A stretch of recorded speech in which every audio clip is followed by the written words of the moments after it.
আসসালামু আলাইকুম, আশা করি সবাই ভালো আছেন। ছাদে মাটির চুলা বানিয়েছিলাম আর এটা বানানোর পর থেকে বৃষ্টি শুরু হলো। বৃষ্টি যেন শেষই হচ্ছে না, একদিন থাকে রোদ তো 3 দিনই বৃষ্টি থাকে। তো আজকে ওয়েদারটা খুবই ভালো, বৃষ্টি নেই। তো ভাবলাম অনেক দিন ধরে ছাদে রান্না করি না, আজকে একটু রান্না করব। তো কি রান্না করব এই ভাবতে ভাবতে প্রায় সন্ধ্যাই হয়ে গেল। তো কিছু আলু ছিলে নিলাম, আর আলু ছিলার পর আলুর উপরে চামড়াটা কিন্তু ফেলে দেবেন না, গাছের গোড়ায় দিয়ে দেবেন, তাহলে আপনার গাছে সার হয়ে যাবে। তো আমি আলু লম্বা লম্বা করে কেটে পানি দিয়ে ধুয়ে নিয়ে এবার লবণ দিয়ে মাখিয়ে নিলাম।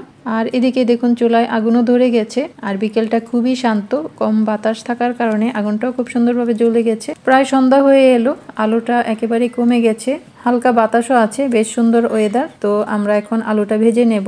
চুলায় তেল গরম হয়ে গেছে, আলুগুলো দিয়ে দিলাম। আলু ভাজা হতে হতে আমি আমার ছোট্ট পদ্ম পুকুরটা আপনাদের দেখিয়ে দিই। এই দেখুন, তো এই বোলটার মধ্যে আমি 5টা বীজ রোপণ করেছি, সেখান থেকে এতগুলো পাতা হয়েছে, নিশ্চয়ই ফুলও হবে। এই বীজটা কিভাবে রোপণ করতে হয় খুব শীঘ্রই সেটা এখানে আমি দিয়ে দেব, ভিডিওতে দেখে নিতে পারেন। তো আলু ভাজা হয়ে গেছে, আমি আলুগুলো তুলে নেব। যেহেতু মশলা ছাড়া আমি ভেজেছি, তাই এগুলোকে ভাজার শেষে মশলায় মাখিয়ে নেব। আর কিছু পাকোড়া বানিয়ে নিচ্ছি, এটা হলো বিফ পাকোড়া। মাংস ছোট ছোট করে কেটে পেঁয়াজ কুচি, মরিচ কুচি, মশলা আর সাথে প্রয়োজন মতো বেসন দিয়ে মাখিয়ে ভেজে নিলেই হয়ে গেল মজাদার বিফ পাকোড়া। আর আলুটাকে মাখিয়ে নিচ্ছি আমি এখন বিট লবণ, চাট মশলা আর চিলি ফ্লেক্স একসাথে ভালো করে মেখে নিলে এটা কিন্তু খেতে বেশ লাগে। একেবারেই সন্ধ্যা হয়ে গেছে, দিনের আলো শেষ, তাই একটু অন্ধকার অন্ধকার মনে হচ্ছে। এই হলো বিফ পাকোড়া, এটা খেতে কিন্তু সেই লাগে। আর সাথে আছে বিফ ললিপপ, এর রেসিপিটা পরে এক সময় দিয়ে দেবো। সবাই অনেক ভালো থাকবেন, আল্লাহ হাফেজ।